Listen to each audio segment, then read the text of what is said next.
अस्सलाम वालेकुम। ये जो आपका एक छोटा सा टॉपिक दरमियान में रह गया था, इसको ज़रा क्विकली हम कवर कर लेते हैं।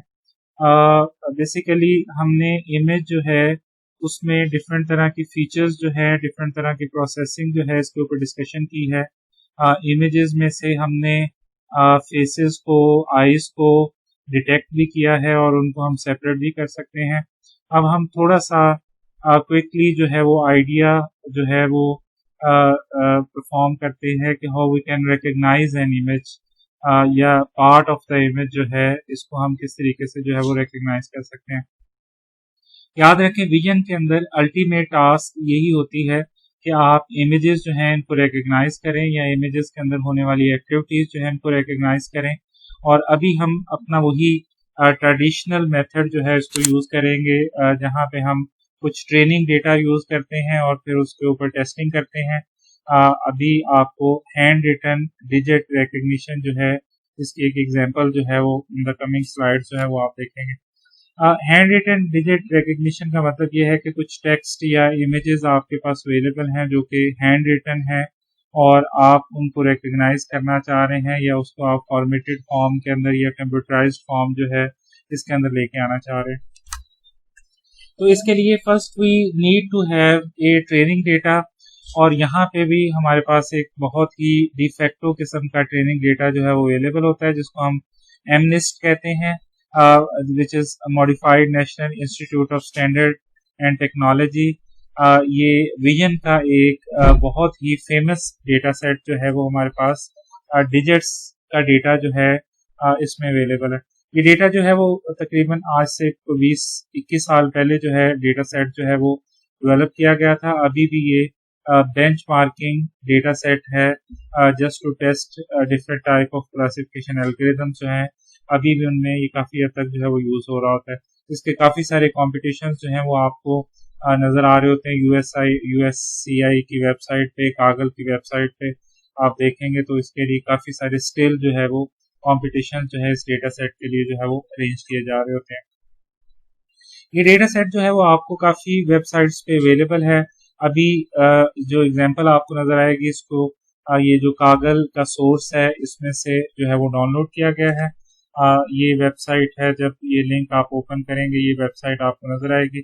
इसके अंदर ये ट्रेनिंग वाला जो CSV फाइल है इसको आप डाउनलोड कर लीजिएगा। काफ़ी बड़ा डेटा सेट है ये। 42,000 के करीब इमेजेस जो हैं ये अवेलेबल है। इवन ये एक्चुअल डेटा सेट नहीं है, एक्चुअल तो इवन इसके भी डबल ट्रिपल के इक्वल है। ये उसका एक स्मॉलर वर्जन जो है वो आपको यहाँ पे नज़र आएगा। तो हम सिर्फ ट्रेन वाली फाइल जो है इसको यूज़ करेंगे और इसी को हम दो हिस्सों में डिवाइड कर देंगे, टेस्ट पार्ट के अंदर और ट्रेनिंग पार्ट जो है इसके अंदर डिवाइड कर देंगे। थोड़ा सा ज़रा इस डेटा सेट जो है इसका इंट्रोडक्शन मैं आपके सामने प्रेजेंट कर रहा हूँ before going into the actual practical demonstration of the data. The data files train.csv and test.csv contain grayscale images of hand-drawn digits from 0 to 9. ये जो digits होती हैं 0 to 9, उनके hand-drawn images जो हैं, grayscale images जो हैं वो यहाँ पे stored हैं। हर एक image जो है ये 28x28 के ग्रेड में है, मतलब 28 पिक्सल्स की हाइट है और 28 पिक्सल्स की विड्थ है। टोटल 784 पिक्सल्स हैं हर एक इमेज के, जो कि इन डेटा जो इमेजेस हैं इसके अंदर स्टोर किए गए हैं।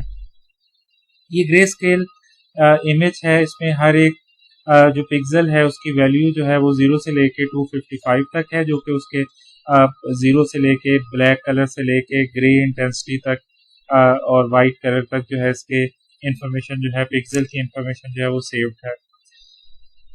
हम इसका ट्रेन पार्ट ही यूज करेंगे।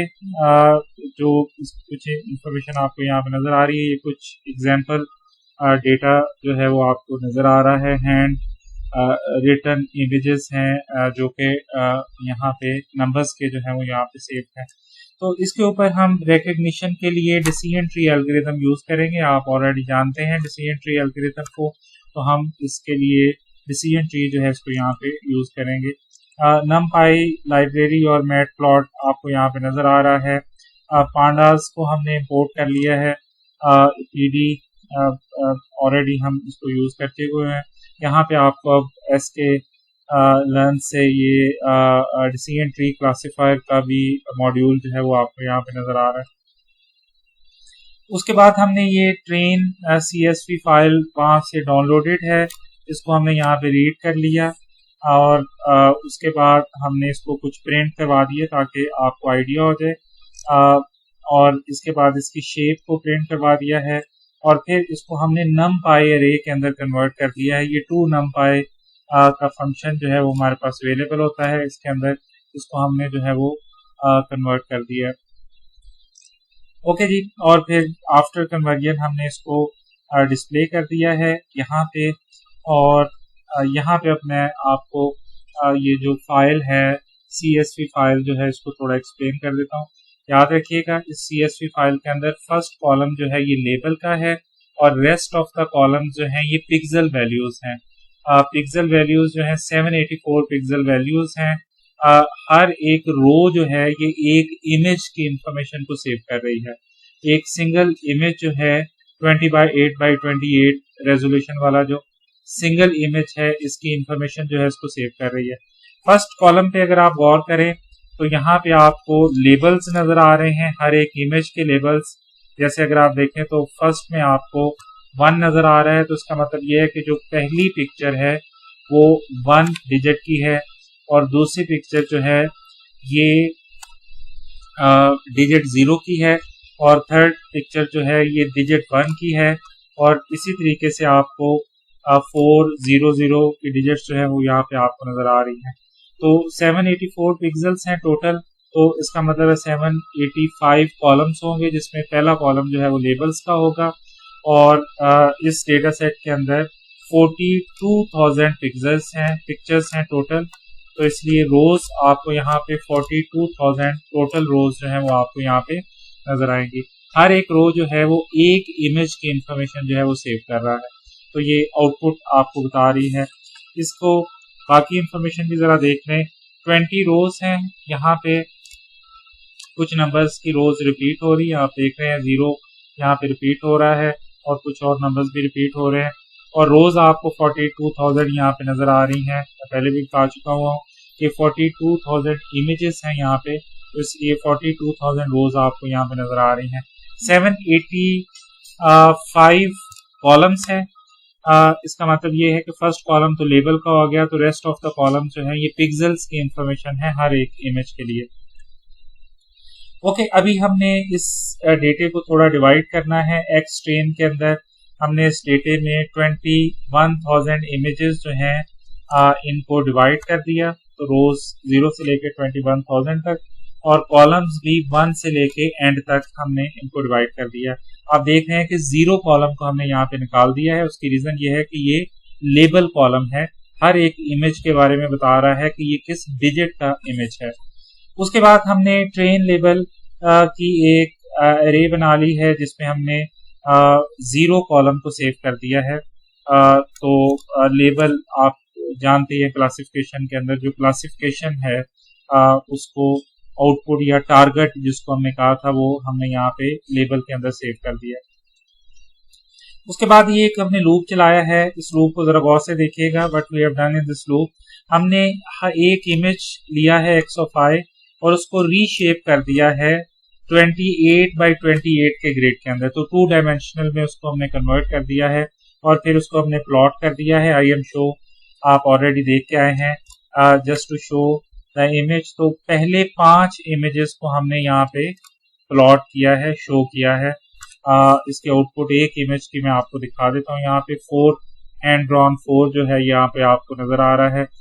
तो अगर आप इन इमेजेस को देखना चाह रहे हैं तो आप उसको 2 डायमेंशनल एरे में रीशेप करके देख सकते हैं। जैसे हमने 28x28 की रेजोल्यूशन के साथ 4 जो है इसको यहाँ पे डिस्प्ले करवा दिया। आपको बाकी भी 4 इमेजेस नजर आ जाएंगे, जब आप क्रॉस करेंगे दूसरा आ जाएगा।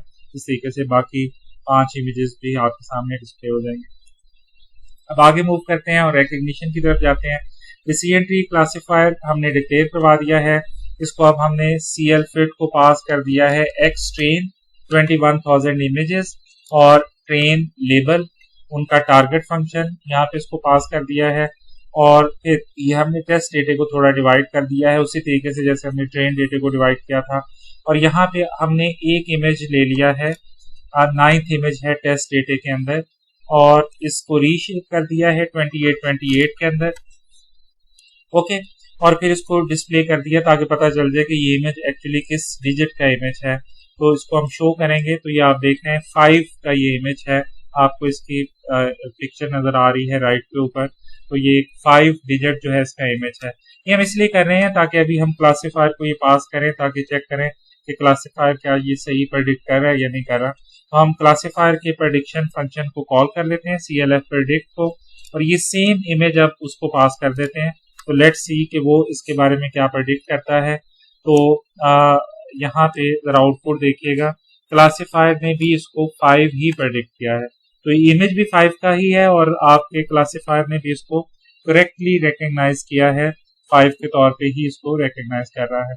अब सारे टेस्ट डेटे को हम पास कर देते हैं CLF प्रेडिक्ट को। 21,000 इमेजेस हैं, हमने बेसिकली 50% टेस्ट डेटा बना लिया है और 50% क्लासिफिकेशन या टेस्ट ट्रेनिंग डेटा में इसको कन्वर्ट कर दिया। अब ये हम इसकी एफिशिएंसी मेजर कर रहे हैं। ये एक लूप हमने चला दिया है 21,000 टाइम्स, और इस लूप के अंदर हम काउंट प्लस करते जाते हैं अगर तो इमेज सही प्रेडिक्ट होता है, अदरवाइज हम काउंट को प्लस प्लस जो है वो नहीं कर रहे। ये एक और तरीके से हमने यहाँ पे एफिशिएंसी मेजर की है। आप जानते हैं आपके पास और तरीके भी अवेलेबल होते हैं, मेट्रिक की क्लास अवेलेबल होती है। ये इसके अलावा ये आपके पास डिसीजन ट्री के अंदर भी प्रेडिक्ट करने की क्लास अवेलेबल होती है, आप उसके थ्रू भी कर सकते हैं। लेकिन एक लूप के साथ हमने 1 बाय 1 इमेजेस पास करके काउंट के साथ काउंट कर लिया है कि कितने करेक्ट इमेजेस हैं, और उसके बाद हम इसको डिवाइड करके 21,000 से और 100 से मल्टीप्लाई करके परसेंटेज में इसको बता सकते हैं। तो आपको परसेंटेज वैल्यू यहाँ पे आउटपुट हो जाएगी। 83% आप देख रहे हैं कि इसका रिजल्ट आ रहा है। तो आपका ये जो डिसीजन ट्री एल्गोरिथम है, अगर आप इसको टेस्ट करें इस नेम डेटा के ऊपर, तो इसका रिजल्ट जो है वो 83% के करीब जो है वो आपके पास आ रहा है। मतलब 83% ऑफ डेटे को ये करेक्टली जो है वो क्लासिफाई कर रहा है। ओके जी, that's all we have in this course. अब मैंने जैसे पहले आपको बताया है कि नेक्स्ट वीक में आपका एक रिव्यू लेक्चर होगा 10-15 मिनट्स का। फॉर्मली इस कोर्स के टॉपिक्स जो है इसको हमने वाइंड अप कर दिया हुआ है। ओके जी, थैंक यू वेरी मच, अल्लाह हाफिज।